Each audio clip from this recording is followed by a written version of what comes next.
यह भूतिया वाकया एक ऐसी प्रेत आत्मा की सच्ची कहानी है जो लोगों को भ्रम में डालकर अपनी ओर बुलाती है और फिर उन्हें पानी में खींचकर मार डालती है। यह बात तब की है जब मैं अपने गांव में रहता था। अब मैं जॉब करता हूं, इसलिए अब मैं शहर में रहता हूं। तो बात कुछ ऐसी है कि मैं अपने गांव में जिस स्कूल में पढ़ता था उसके पास ही एक बावधी थी, और जो लोग बावधी के बारे में नहीं जानते उन्हें बता दूं कि यह पानी का एक स्रोत होता है। यह बावधी बहुत पुरानी है और इसमें का जो पानी है उसका इस्तेमाल कोई नहीं करता है। इस बावधी के आसपास कई सारी झादियां आदि उग चुकी है। इस बावधी के चारों ओर सीढ़ियां है और उन पर काई जमी हुई है। इस बावधी के आसपास कोई नहीं जाता और जाना तो दूर कोई इस बावधी वाले रास्ते का इस्तेमाल भी नहीं करता है। ऐसा भी नहीं है कि कोई बिल्कुल भी इस्तेमाल नहीं करता। कुछ लोग जाते हैं इस रास्ते से, पर केवल दिन में, और वो भी केवल 2 या 3 लोगों के समूह में।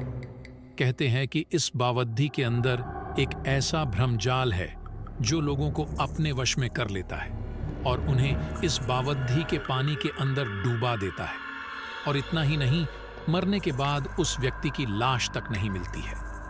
कुछ दूसरे लोगों का मानना है कि इस बावधी में एक खजाना छिपा हुआ है और जो कोई भी उसे लेने जाता है वह रहस्यमयी तरीकों से गायब हो जाता है। ऐसा हमारे यहाँ के लोग कहते हैं। पर मेरे साथ एक ऐसा खौफनाक वाकया पेश आया जो इन दोनों बातों का खंडन करता है। एक दिन मैं शाम को घर के लिए सामान खरीदकर वापस घर लौट रहा था, तो मैंने सोचा कि उस बावधी वाले रास्ते से निकलता हूँ, क्योंकि वो एक छोटा रास्ता था। तो मैं उस रास्ते से जाने लगा।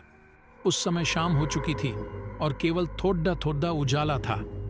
मैं अब उस बावधी के किनारे से निकल रहा था कि तभी मैंने देखा कि एक आदमी उस बावधी की एक सीढ़ी पर खड़ा बावधी के पानी की ओर देख रहा था।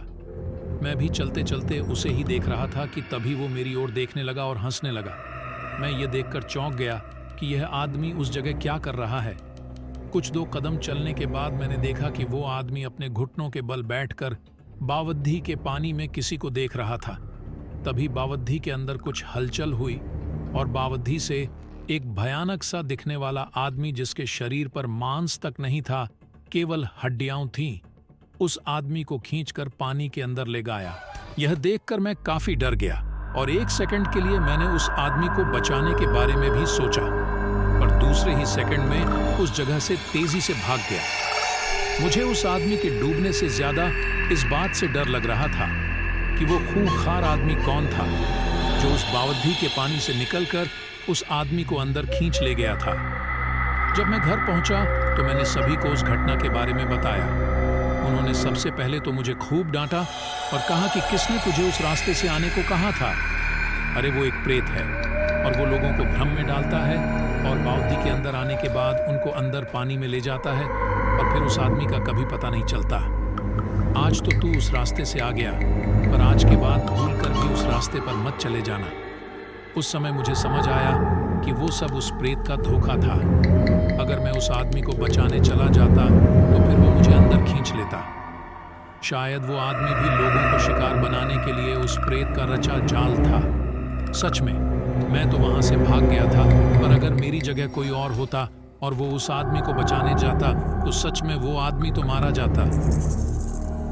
मेरा तो आपको सुझाव है कि कभी भी किसी खाली पड्डे ढी बावधी या वीरान पड्डे कुएं की ओर नहीं जाना चाहिए, क्योंकि हमें नहीं पता कि वहां कौन सी मुसीबत हमारा इंतजार कर रही होती है।